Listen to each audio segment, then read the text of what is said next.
mbaha amakuru igihe cya nyacyo kayabahera igihe kabaha amakuru ashobora gutuma mutanyinubira. Niyo mpamvu mureba biba bimeze gutya. Turi kumwe mu gihe kingana uku, nubwo platform yavaho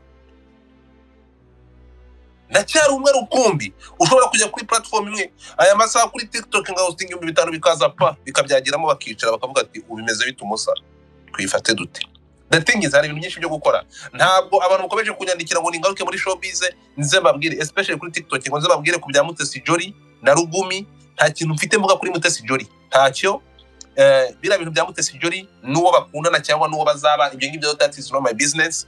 Mutesi Jolly kuba ari public figure ntabwo ngiye mfite kujya kwinjira ngo nsesere ngende ngiye kureba ibyo yariye naho yaneye. That's not my business. Ntabwo nshobora kwaba ari kwinjira mu buzima bw'umuntu.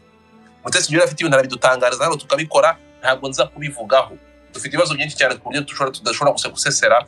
None se bivuze ko Mutesi Jolly imbuga zatazongera kuzikoresha. Uwo numwe ntabwo ndibuze kuvuga kuri Mutesi Jolly. Niba mutekereza ko nzaza nkavuga ngo Mutesi Jolly sinzigera babwira ku buzima bw'umuntu bwite. Ni ngiye yabaye ejo bundi yakimenye na Muyango, muzareba ngo kugira ngo mbituritse bisandare byari bimaze kujya ku YouTube angana gute, nuko ikinyamakuru bari banditse ariko bakavuga ko bikekwa ko twari kumwe.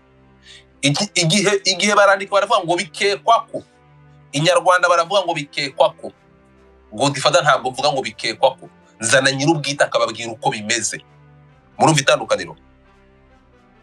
Inyarwanda n'igihe baranditse ngo bikekwa ko, fata Muyango ndamubwira ngo nano tubwire ibiri ko kuvugwaho, uri icyamamare, baraza ibintu babishyiraho umucyo. Ibinyamakuru birandika baravuga ngo ba nyir'ubwite bavuze ko. Niko biba bigomba kugenda. Kuki tuvuga ko bikekwa ko kandi ba nyiri kuvugwa bahari bari mu gihugu bahari? Niko biba bigomba kugenda. So niyo mpamvu wabonye ndabazana imihanda YouTube ndabagaburira murarya murahaga, murangije guhaga muza kundenza akaguru. Niko bimeze, ni kwisi meze nta kundi. Tugaruke Twitter cyangwa X muri iyi minsi nayirekeye cyangwa nahisemo kuyiha amakuru afite aho ahuriye n'ibya politiki byubaka. Twitter nicyo kintu nabasigiye, ntabwo niba mutakimbonaho cyane. Ubu turi kuvugana mfunguye TikTok nyuma ya Twitter. Ahanga kuri Twitter afite abantu 50 niba nkeka, kuri TikTok yabaze kuba 300. That is Godfather. TikTok ni mufata amashyi. Mwese ni mu nkudutima muvuge ngo umwe rukumbi mbere yuko bakuhimbaho inkuru. So kuri Twitter rero, iyi Twitter mureba ahangaha, platform iri very sensitive, platform mbi cyane ku buryo mwe cyangwa ubundi, ariko ntashobora kureka kuko nyikeneye. Kamabwira ikintu kimwe ku bantu bari kuri platform ya Twitter. Iyi platform ya Twitter nayijeho cyangwa nayihagazeho kubera ikintu kimwe: kugurukana inyangarwana n'abantu baronga imitima y'abandi. Icyo ni icyambere. Ikindi, kurwanira community nkomokamo. That's why ndi kuri Twitter. Ntabwo Twitter impemba. TikTok ntabwo ushobora gukora amafaranga ari munsi y'amadolari 1,000 mu cyumweru. Ariko I stack cyangwa na stand hano kuri Twitter kubera iyo mpamvu. Hari ikintu mutazi abantu muri kuri Twitter. Kuri Twitter Minister mwara dutereranye impamvu na show intambara ndashaka kugira ngo mwumve hano.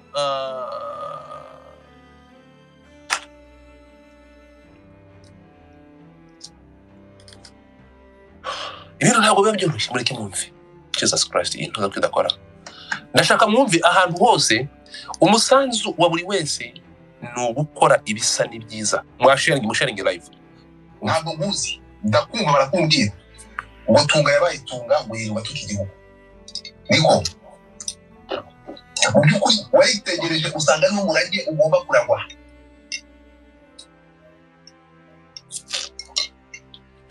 Usibye n'ikiri kumbasa.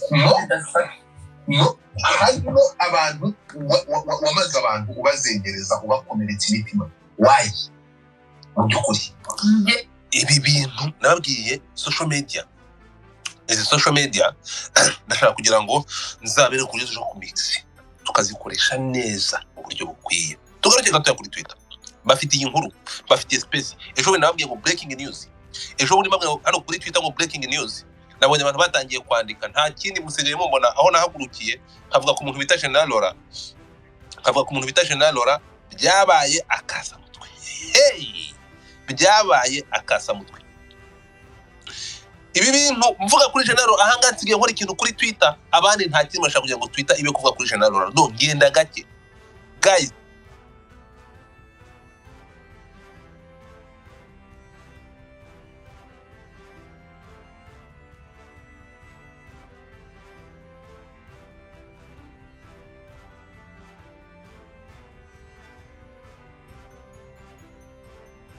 Uzamura ahangaha nzazana ibyo mu nda y'isi, tujye kuri TikTok, ibindi tuzabizana ejo. Turi kumwe? Okay.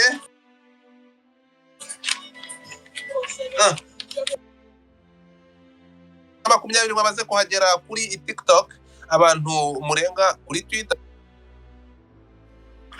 First of all, ikintu cya mbere ugomba kugira healthy n'ubuzima bwawe nkawe. Wamara kugira ubuzima ukazana good father. Ndakubwiza ukuri, nta mwana uvuga ngo agende, nta mwana uvuga ngo agende. Biragoye cyane kugira ngo societe yacu ya understanding social media, yumve ko social media igomba kugira ijambo, bumve ko social media mu minsi mike ndabasobanurira ko mu minsi ishize umuminister yarebye Bruce Melody aramwitegereza aramaze, ariko sha ucezereza ngahe, urimo kunyumva? Hanyuma minister bamubwira ko atagomba, nyuma y'imyaka 3 yonyine, minister bamubwira ko atagomba kujya muri Rwanda Day. Hari umushyitsi mukuru, uwo mushyitsi mukuru yari Bruce Melody, niwe agomba kumutiva urubyiruko.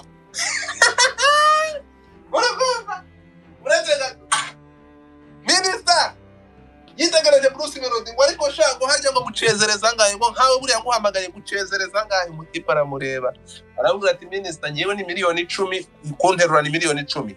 Minister aramureba aravuga ati muzima hasoni. None aya masaha urafata umuntu hano ukamubwira ngo izo social media hirirwa ingegera zikoreshwa n'abatagira akazi, zikoreshwa n'abantu b'imbura mu maro. But let me tell you people, ntabwo social media ikoreshwa n'imbura mu maro. Turi kumwe? Before yuko mu critique social media dutaho umwanya tukaza tukazivigiraho ibibazo byacu, remember these social medias, nta president n'umwe udakoresha izi social media. Kuki bumva ko abayobozi b'ibihugu bazikoresha twebwe ntituzikoreshe? I get the team, nimuza kwitegereza iyi account mugende murebe ibintu postinga hano. Ibintu postinga hano mugende murebe tweets zanjye hano, nta mugende muzirebe. My account was being reported very harsh, ku buryo na tweets ziba sensitive. But let me tell you something, ni ikintu kimwe kidashoboka, keretse iyo utazi gukoresha social media, utazi gukoresha izi mbuga nkoranyambaga, of course birangira wirashe mu kirenge ukirasa. But the thing is, ntabwo nshobora gukora ikosa ryo gutanga the wrong information, cyangwa ngo ntange information igihe kitari icyanyacyo. Mbaha amakuru igihe cyanyacyo, kayabahera igihe, abaha amakuru ashobora gutuma mutanyinubira. Niyo mpamvu mureba biba bimeze gutya. Turi kumwe? Mu gihe kingana uku, nubwo platform yavaho, ndacyari umwe rukumbi ushobora kujya kuri platform imwe aya masaha kuri TikTok nga hosting 5 bikaza bikabyagiramo bakicara bakavuga ati ubimeze bitumusa twifate dute. The thing is, hari ibintu byinshi byo gukora. Ntabwo abantu mukomeje kunyandikira ngo ningaruke muri showbiz nze babwire, especially kuri TikTok, ngo nze babwire ku bya Mutesi Jolly na Rugumi. Nta kintu mfite mvuga kuri Mutesi Jolly, ntacyo. Bira bintu bya Mutesi Jolly nuwo bakundana cyangwa nuwo bazaba, ibyo ngibyo that is not my business. Mutesi Jolly kuba ari public figure, ntabwo ngifite kujya kwinjira ngo nsesere ngende ngiye kureba ibyo yariye naho yaneye. That's not my business. Ntabwo nshobora kwaba ari kwinjira mu buzima bw'umuntu. Mutesi Jolly afite ibintu arabidutangariza hano tukabikora, ntabwo nza kubivugaho. Dufite ibibazo byinshi cyane ku buryo tudashobora gusesera. None se bivuze ko Mutesi Jolly imbuga zatazongera kuzikoresha, uwo numwe. Ntabwo ndibuze kuvuga kuri Mutesi Jolly. Niba mutekereza ko nzaza nkavuga ngo Mutesi Jolly, sinzigera babwira ku buzima bw'umuntu bwite. Ni ngiye yabaye ejo bundi yakimenye na Muyango, muzareba ngo kugira ngo mbituritse bisandare byari bimaze kujya ku YouTube angana gute, nuko ikinyamakuru bari banditse, ariko bakavuga ko bikekwa ko twari kumwe. Igihe barandika baravuga ngo bikekwa ko, Inyarwanda baravuga ngo bikekwa ko. Godfather ntabwo mvuga ngo bikekwa ko, nzana nyir'ubwite akababwira uko bimeze. Murumva itandukaniro? Inyarwanda n'igihe baranditse ngo bikekwa ko, fata muyango ndamubwira ngo nano tubwire ibiri ko kuvugwaho, uri icyamamare, baraza ibintu babishyiraho umucyo.